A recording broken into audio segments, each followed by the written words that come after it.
मर्द और औरत की साख्त के एतबार से अगर देखा जाए तो औरत की तबीयत में नजाकत है, वो नाजुक है, मर्द के बराबर उसे ताकत नहीं। सबको मालूम है वो कहीं की भी औरत हो, उसकी ताकत और कुव्वत के एतबार से वो कमजोर है। और मर्दों की तबीयत, इनके अंदर कभी वहशीपन आ सकता है, हैवानियत आ सकती है। जब इसकी ख्वाहिशात उरूज पर होती हैं तो सबसे पहला अटैक मर्द अगर किसी पर करता है तो वो औरत पर करता है। मर्द अगर इसको खुला छोड़ दिया गया और हैवानियत आ गई तो अपनी ख्वाहिशात को बुझाने के लिए सबसे पहला हमला किस पर करता है? औरत पर करता है। उसकी जिंदा मिसालें आज हम देख रहे हैं।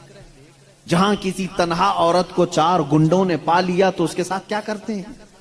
कुत्ते भी इस तरह से नहीं करते जिस तरह से ये कर जाते हैं। उसके साथ रेप भी किया, जिना भी किया, ख्वाहिशें पूरी की और उसको फाड़ करके भी फेंक दिया। जानवर कोई ऐसा करता है? जानवर भी इस तरह से नहीं करता। इसका मतलब यह है, रिपोर्ट ये बताती है पूरी दुनिया की कि मर्द के अंदर अगर शहवत का गलबा ज्यादा हो गया और उस वक्त औरत उसे सामने नजर आ गई तो फिर ये अपनी हैवानियत पर उतर कर सकता है, उसका रेप भी सब कुछ कर सकता है। इसलिए इस्लाम ने हमा वक्त औरतों को कहा कि पता नहीं कहां दरिंदे हैं, तुम हमेशा अपने आप को महफूज रखो। ये नहीं कि पिकनिक पर जाओ तो नाक पर स्कार्फ लगा लो, यहां बुरे लोग हैं, खाली यही कपल अच्छे हैं, दूसरों की नजर पड़ जाएगी। इस्लाम ने हर वक्त के लिए औरत को यह कहा है कि तू अपनी हिफाजत की जिम्मेदारी खुद रख ले, इसलिए कि तेरे जिस्म को देखने के बाद कई ऐसे मर्द हैं जिनकी ख्वाहिशात अंगड़ाइयां लेती हैं और फिर वो हमला कर सकते हैं।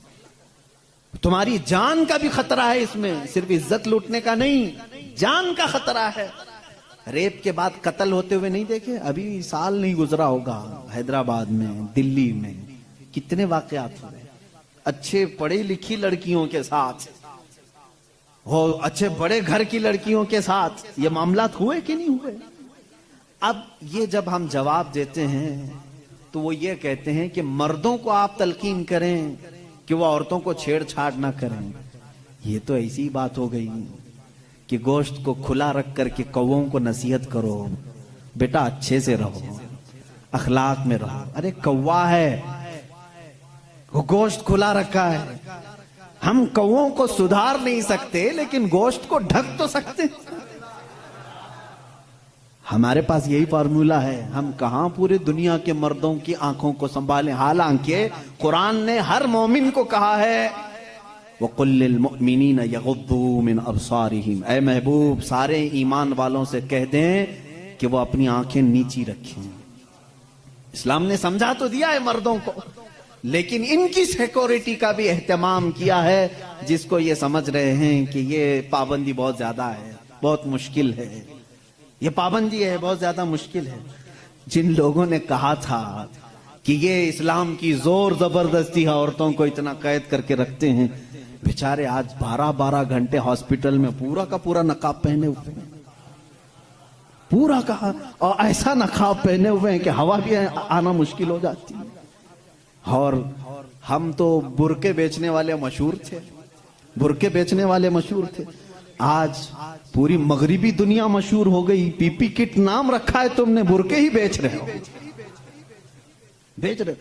हम तो सिर्फ हिफाजत औरतों के जिस्मों की कर रहे थे, तुमने तो बुरका आप मर्दों को भी पहना है, सबको पहना है। अब इनसे पूछो क्यों अब सख्ती नहीं है? ये किसी के जिस्म को इतना ढांक करके रखना ये जोर जबरदस्ती नहीं है? तुम कहते हो इस्लाम इतनी सख्ती लेकर के आया है कि औरतों को बंद करके रखा। अब ये जवाब दें, नहीं, वायरस फैला हुआ है, वायरस फैला हुआ है, जिस्म को लग ना जाए। अरे नादान, यही तो 1400 साल से हम कह रहे थे, इंसानों की आंखों का वायरस भी फैला हुआ है, कहीं हमारी बच्चियां गैर महफूज ना हो जाएं, कहीं किसी के जिस्म में ये बातें, ये आंखों का जहर सरायत ना कर जाए, इनके दिल बहक ना जाएं। और मैं बहुत पहले से कहता आ रहा हूं, तहकीक ये बताती है कि मर्द की आंखें जब इसमें ख्वाहिश पैदा होती है ना, एक जहरीला मादा निकलता है, जहरीला मादा निकलता है। आप देखो गौर से, किसी चीज को नजर लगती है ना, सबका ये तो मामूल है, नजर लगती है, वो उसकी नजर लग गई, इसकी नजर लग गई, तकरीबन सब लोग मानते हैं नजर लगती है। और इस्लाम भी कहता है अल आइनु हक्कुन, नजर लगती है। बल्कि मेरे आका सल्लल्लाहु अलैहि वसल्लम ने यहां तक फरमाया, मेरी उम्मत में सबसे ज्यादा मौत अगर किसी कारण से होगी तो नजर बद से होगी। हुजूर ने फरमाया है, तबई नेचुरल डेथ के बाद, नेचुरल तबई मौत के बाद अगर किसी वजह से, किसी बीमारी से सबसे ज्यादा मौत होती है तो नजर बद से होती है।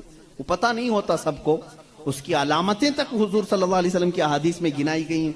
नजर बद हो जाए तो कैसे पता चलेगा? जिस्म के अंदर कैसी तब्दीलियां होती हैं कि पता चल गया कि नजर लगी है, वो फिर कभी मैं अर्ज करूंगा। लेकिन नजर लगती है ये सबको मालूम है। और जदीद तहकीकात के एतबार से भी अगर मैं आपको बात करूं, फूल को अगर ज्यादा देर तक तुम देखते रहोगे तो मुरझा जाएगा, क्योंकि हमारी आंखों का जहर उस पर पड़ता है और उसकी तबीयत मुरझा जाती है। वो जितना अपने टहनी में लग करके जितनी देर तक ताजा रह सकता है, तुम्हारे हाथ में आने के बाद उतनी देर ताजा नहीं रहेगा, क्योंकि कुछ बैक्टीरिया हमारे अंदर हैं और आंखों से निकलने वाली चीजें भी हैं। इसी तरह से औरतों का जिस्म इतना नरम है और नाजुक है कि बाहर के जहरीले मादे उनके जिस्म पर पहले असर करते हैं। मर्दों के जिस्मों पर कम, लेकिन औरतों के जिस्मों पर ज्यादा असर करते हैं। अब कोई वहशी दरिंदा जिसकी निगाहें जहर फेंक रही हों और किसी लड़की का जिस्म नंगा हो, वो बगैर लिबास के हो, तो जाहिर सी बात है उसके जिस्म के अंदर जैसी ही वो नजरें जाती हैं, उसके दिल में भी बुराइयों की ख्वाहिशें पैदा होना शुरू होती हैं। एक तरफा नहीं होती ये सब चीजें। उसके अंदर जो खराबी आई वो उसकी आंखों की वजह से। इसीलिए मेरे आका सल्लल्लाहु अलैहि वसल्लम ने फरमाया, फ़इन्नल ऐन तज़नी, आंख भी जिना करती है। हुजूर सल्लल्लाहु अलैहि वसल्लम ने फरमाया आंख भी जिना करती है। अब मुझे बताओ मेरे अजीजों, इस्लाम ने इतनी जो हिफाजत की है औरतों की, इसको तुम कह रहे हो जोर जबरदस्ती है?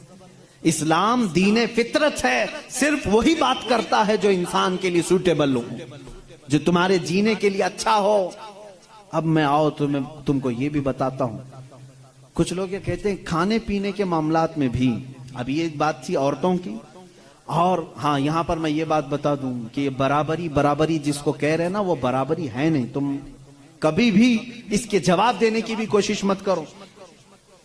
ये बराबरी किसको कहते हैं? इनके सामने रक्स करे, डांस करे, बराबर करे। अगर मर्द जो है खुले आम घूमता फिरता है और नंगा हो सकता है, तो औरत को भी उतना ही होना चाहिए, औरत भी उतना ही दिखाए।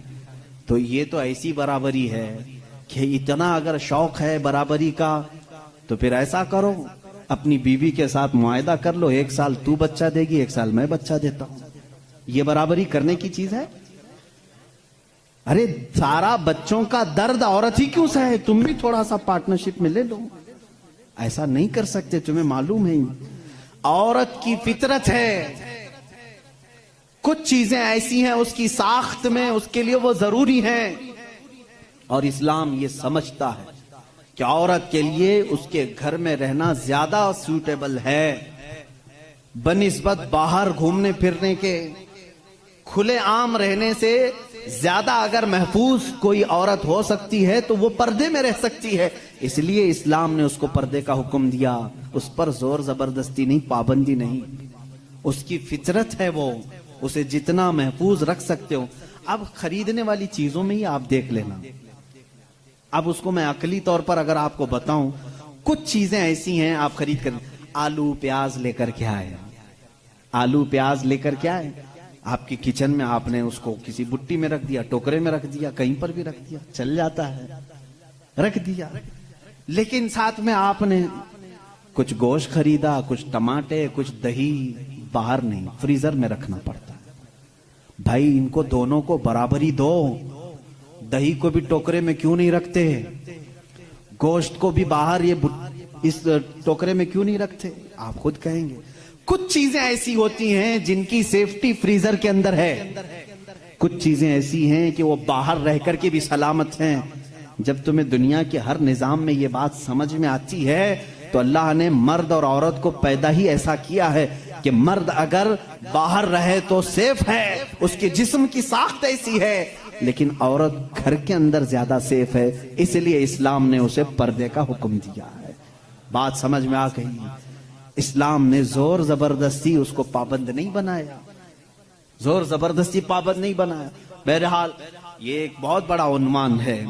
औरतों के हुकूक की बात अगर कोई ऐसा बंदा करता तो समझ में आता जो औरतों को मर्तबे में बढ़ा करके यूं कहे कि औरत के कदमों के नीचे जन्नत है।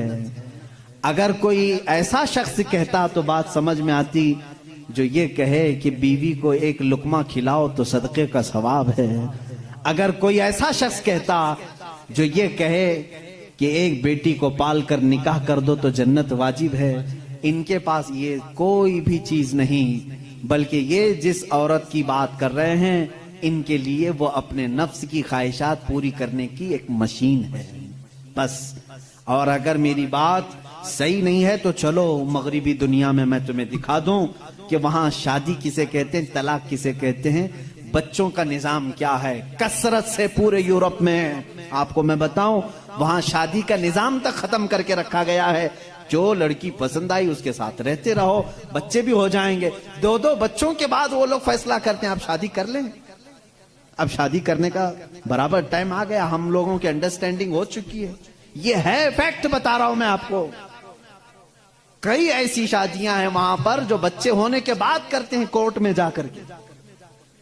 तो तुमने औरत को बराबरी नहीं बल्कि अपनी ख्वाहिशात की एक मशीन समझा है। इस्लाम जो बराबरी देता है वो कैसी बराबरी है? ये इस्लाम ही तो है जो औरत को इतनी इज्जत के साथ घर लाने का हुक्म देता है, इतनी इज्जत के साथ।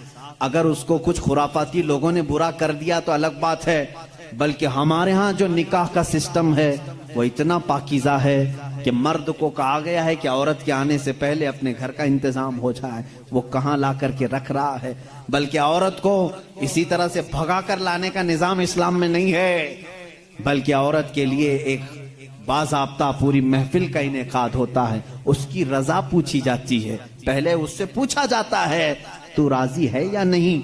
बहुत सारे ऐसे दीन हैं, बहुत सारे ऐसे रिलीजियन हैं, मैं नाम फिर नहीं जिक्र कर रहा हूं, जहां पर और